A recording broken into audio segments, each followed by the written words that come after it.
Morning, afternoon, evening, wherever you're calling from. We're just letting everybody get settled. So please, drop where you're calling from in the chat, and I'd like to see where everybody's calling from. I think this will be a really, really great webinar today. So we have 4 quick poll questions we're just going to launch while we're waiting for everybody to get in, and then we'll be handing this off to Mark and Paul. So we'll go with the first poll question right now. And let's go. Pretty simple. What are you currently using for takeover or upgrade modules on your IQ panels? So lots of people choosing the 16F and the IQ Hardwire Power G. That's awesome. All right, so far, mostly a lot of people using the new IQ Hardwire Power G module. That's awesome. That actually webinar will be next week. There'll be an update webinar on the roadmap for that device. So yeah, just about 50% of you are using the 16F as well, and about 75% have also used the IQ Hardwire Power G. So that's awesome. Thank you. We're just going to give that one a couple more seconds, let people vote. And we will close that poll. Alrighty, number 2. There we go. So when you're taking over systems or upgrading systems, how often are you doing 2-wire smokes? Or are you taking over 2-wire smokes, I guess is the right choice of words. So, right, quick votes popping in there. About 1/3 of you are taking over 2-wire smokes, but very strong, nope, it's gone to 50-50. Kind of fun watching these things live. So just about 50% are taking over 2-wire smokes, and the majority are pretty even.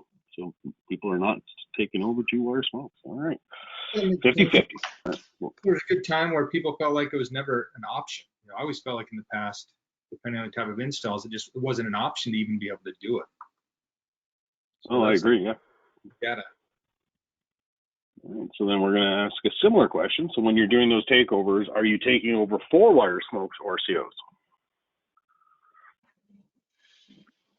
Nope. A little different this time. Yeah, it's moving constantly. We're just over 60% saying that they are taking over 4-wire smokes or COs. All right, give you a couple more seconds to vote.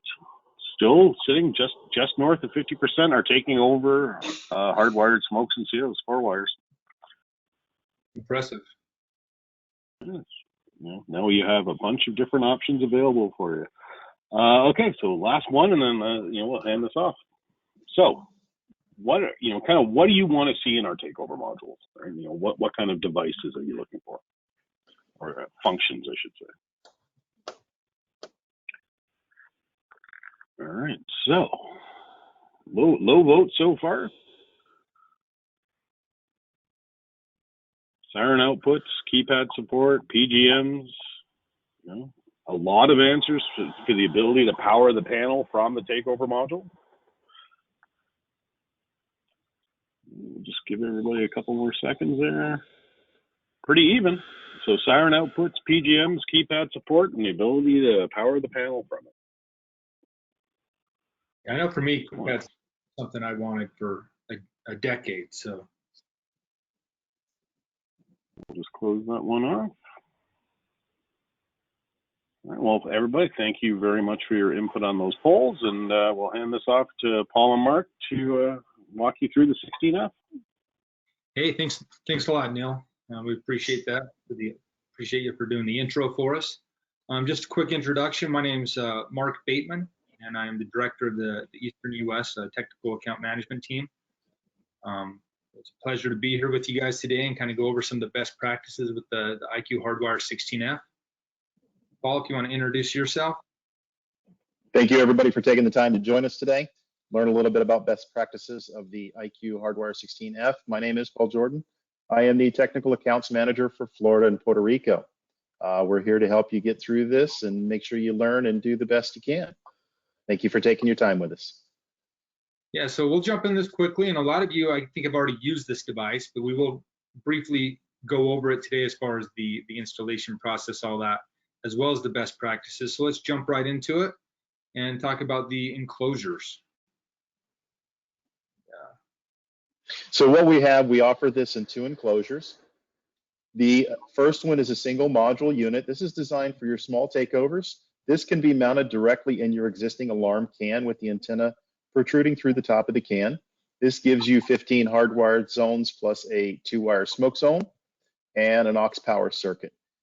So this goes directly in the unit. You can run up to 10 2-wire smokes.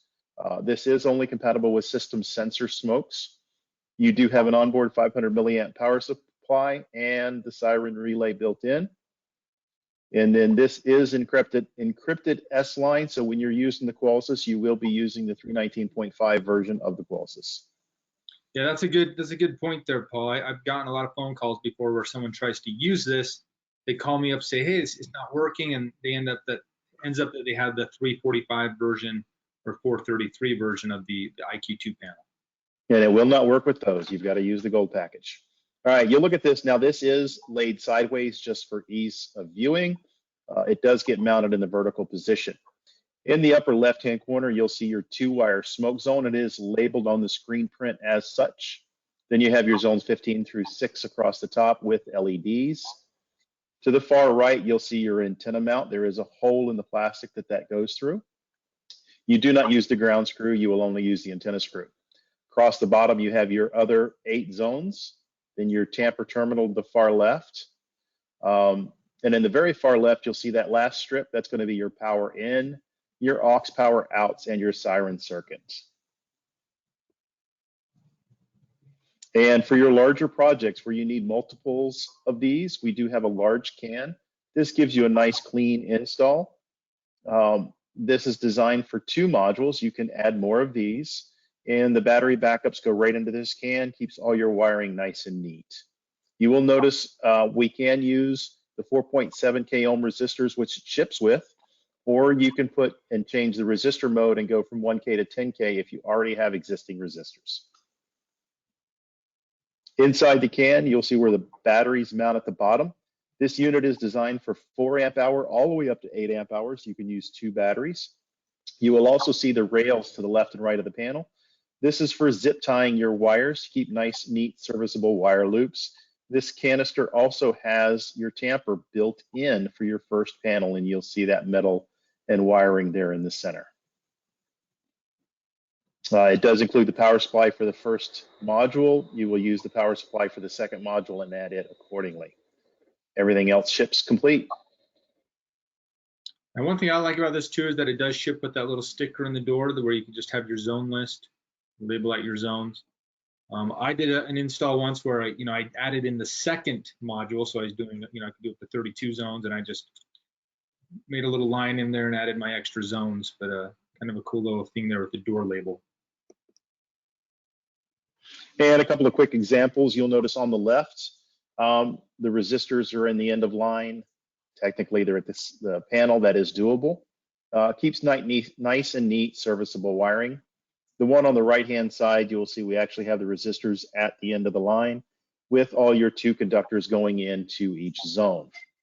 Keeping the wires nice and neat and serviceable is going to make it easier for you in the long run. Then one last thing here is you'll notice that sticker is the DL code for that device, the serial number for that device, and it ends in a 0. So for the device itself, that DL code is always going to end in a 0. Now, as far as the installation, this device, we're using the small enclosure. You're going to mount it, normally vertically inside that can. Large enclosure, same thing vertically. The best practice that we want people to know about is to make sure you run that antenna that's going to screw into that top, the left one here. You see the antenna screwed into that top terminal. Yeah. I wonder who we're getting feedback from. That antenna is going to actually poke out the top of your can. So sometimes you will have to screw a hole in your canister. As far as once you start the install, that's again, you normally close, normally open loops. But one of the most important things as far as a best practice that we get phone calls on sometimes is this very bottom bullet point. Wire a tamper switch into the tamper terminals without using a resistor. And if a tamper switch is not being used, permanently shunt the zone with a piece of wire. That'll just make sure it works properly. You don't have any issues that pop up. And as far as the two-wire smokes go, you know, that's going to be zone 16 that's dedicated for your two-wire smokes. This is going to be a loop where you can do up to 10 smoke detectors. And once again, that resistor is going to go across the last detector from the positive to the negative, that 4.7K resistor. This device is well listed for that, and it does have to use that 4.7K resistor for the smoke. As far as the supported models, again, it's going to be the system sensor, the 2WB, 2WTAB, and then the audible one is the 2WTAB. Once again, these models should not be mixed. Once you, as far as wiring up the hardwire siren, very basic here. You're not having to run a wire all the way from the panel to this device. They talk to each other. There's a wireless relay that happens there. So you're just running a wire from the aux positive over to the in, and then hooking the black and whites to the ground and the out.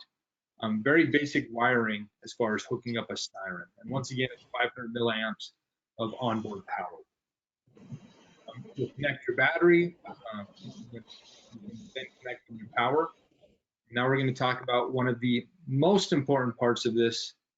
One of the most important best practices is clearing the memory when you're installing the unit for the first time. A lot of people say, well, why would I have to clear the memory? It's brand new, it's fresh out of the box. Well, we found that coming from the factory, a lot of times these get put on a test jig. They test all the zones, making sure they're working properly. One thing they've forgotten to do is clear the memory. So as a best practice, we've always said, hey, clear the memory. And to do that, you just want to make sure there's no power on the device. Hold down the memory reset button and then apply power. Wait for 3 seconds, and you see those 3 LEDs, the processor LED, the RF mint, and the EOL will all flash rapidly, and that's how you know the device has been cleared. All right, when you go to pair the unit with your main panel, you want to put it in end-of-line resistor learn mode. You're going to press and hold that for 1 to 2 seconds until the calibration light turns on. Once it turns on, you're going to go into your IQ panel, and you're going to go into your installation and go into sensor auto learn. Once you're in that mode, you're going to tamper the tamper switch by lifting a leg and then put it right back in. That's going to cause it to broadcast its DL code. When you're going to see that DL code pop up in the window, please make sure that it does say hardwired translator, and that way you know you have the proper device listed. And just a couple, tips for techs here. This is the only time you're going to pull a leg to learn in a zone is on the tamper terminal itself. And also you want to make sure you replace it. The other thing is that DL code for the device itself, it's going to end in a 0. If it doesn't end in a 0, then you know you're picking up something else. The device itself will end in a 0, and then that sensor type is what you need to be hardwired translator. The reason why is because this is telling the panel, hey, I can communicate to this device. There's not too many devices we make, outside of PowerG that are able to communicate to the panel, and also the panel can communicate back to them. So by the panel knowing, hey, it's a hardwired translator, that's in turn letting it know, hey, I can reset the smokes, I can reset that siren relay. And when you go to pair the individual sensors, you're going to want to trip it at the window or door or the motion itself.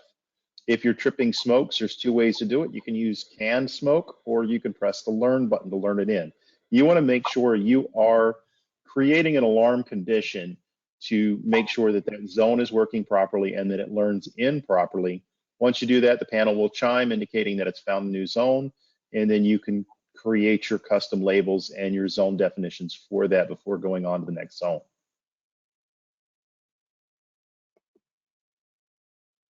Once you've learned a zone in, there's going to be an LED at each zone that's going to light up. That light will remain on until you exit learn mode. This way you can ensure that all zones that you're trying to learn have been activated properly. Yeah, that's super tech friendly there. Just going around, hey, I tripped this window, that learned in, or, oh, wow, that was zone 3. I thought it would have been zone 4. So those those LEDs by lighting up can be very tech friendly with for an installation. And now just reviewing the best practices. And that was the main point of this webinar today. Once again, the number one most important thing to do is clear the memory when you're installing this for the first time, or even if you have made a mistake or something's not working right, you can go in and clear the memory. To do that again, it's, okay, I'm going to power down the device, unplug the battery, hold down the memory reset button, plug it back in, wait 3 seconds, and you'll notice those 3 LEDs will all flash rapidly, letting you know the device has been, the memory's been reset and cleared. Also remember, for the best practice, this uses the 4.7K resistors that do get shipped with it. And again, if you are doing a takeover and there's already resistors at the end of the line, you may change the resistor mode and use anything from a 1K all the way up to a 10K resistor. Yep. Another best practice here is, once again, create an alarm condition on learn-in of zones. So instead of pulling a leg, it's actually going out there and opening and closing that door. Tripping the motion. With a smoke detector, it's either using the test button, holding that down, or using a can of smoke. And a lot of people say, hey, if you use a can of smoke, use a can of air too to clean that smoke out.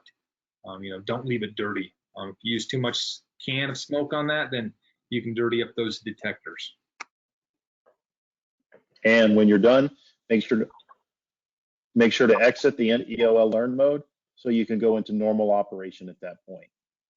Yep. Very important. I've made the mistake myself, so make sure you exit out of that mode.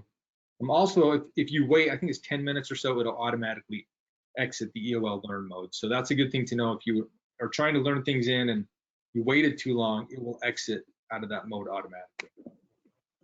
And once again, and in your tamper position, you want to use a straight piece of wire, no resistor. And then also, as we mentioned, as Paul mentioned, make sure the HARDWIRE 16, the sensor type is HARDWIRE translator. Once again, this will make it so the panel can reset the 2-wire smoke zone and also trigger the wireless siren relay to reset that siren or a strobe. When you're learning these zones in, you will notice that your zone digit at the end of your DL code will increase by 1 per zone. Once you hit zone 10, they will switch to letters A, B, C, D, and your fire zone 16 will be a 0. Another thing I wanted to mention here, just make sure you're following the instructions step by step. That's a best practice. If you just are like a normal person, I think a lot of times like, I can do this. This is definitely one of those devices that if you just follow the instructions step by step, it just makes life a lot easier for you.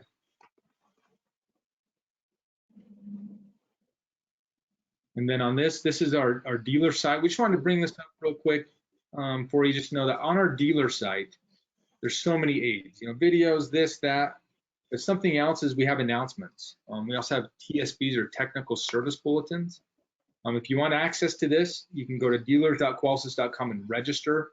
But we bring this up because we recently, this is July 8th, we recently had a TSB for the HARDWIRE 16. And the reason why is because we had discovered a batch of 16Fs that under certain conditions generated false tampers, tamper restores. Some people have seen this. And the corrective action was, hey, we were kind of pulling these devices back out of our stock, and we were, reflashing them. We were reworking them. Once they've been reworked, they would have the test OK sticker put on them. The ones that didn't need to be reworked, we actually just put a new revision on them. But to know the date codes on these, we actually listed on this TSB. It's that 4th digit. It's actually not a date code we had to use, it was just a revision. So for the small enclosure, that 4th digit was a C. Then we knew, hey, that was revision C, that was the affected devices. Or if it was a large enclosure, it had that B in the 4th slot, then those were the devices we needed to get back to rework.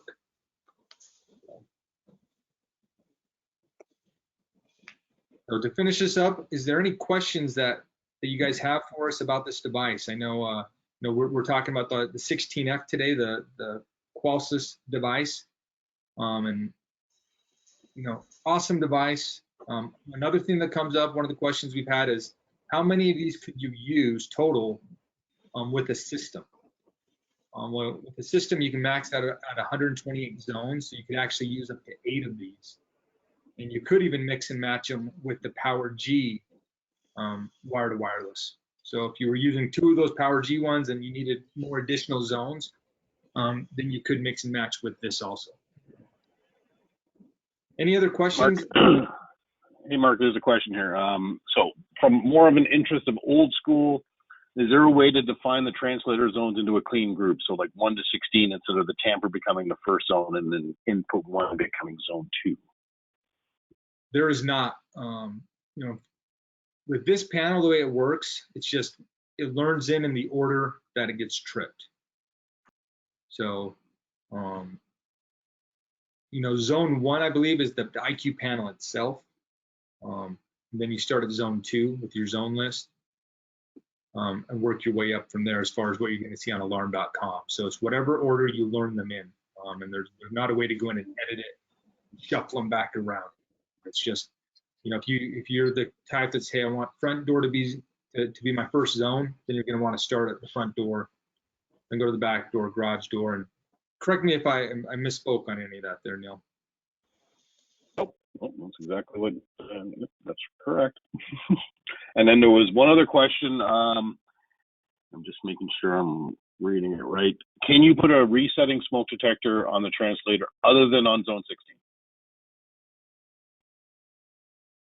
Unfortunately, you can't. So zone 16 is the only zone that's made for the smokes. And once again, it's 2-wire smokes. So some of you had mentioned, hey, I do take over 4-wire smokes, COs, that kind of stuff.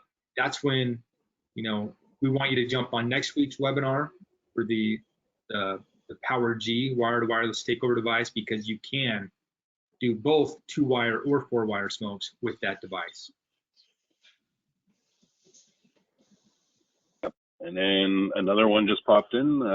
Can you use normally open circuits on the 16F, so like as a heat detector? Paul, do you want to take that one?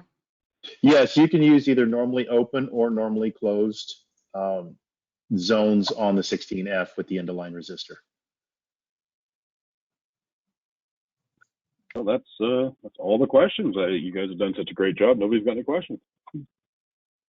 Well, hey, it's once again, this is a cool little device. We appreciate those that took some time out of your day to jump on this webinar. We appreciate the questions. So if anything else comes up, please reach out to us, and we look forward to having you on our next week's webinar, which is going to go over once again the Power G wire to wireless takeover device. Yeah, and then just at the end, after next week, will be again, just a reminder, the last one for season 2 will be the opportunity for you to win some cool swag. We'll be doing some fun little quizzes and just have a fun 30 minutes and give away some swag. So as a reminder, when I close this webinar, there will be a pop-up for a survey. We very much appreciate your feedback and look forward to seeing your comments and what we could do better and what you'd like to see, on future webinars. So unless Mark or Paul got something else, everybody's getting 5 minutes back in their day. Just a big thank you to everybody that showed up.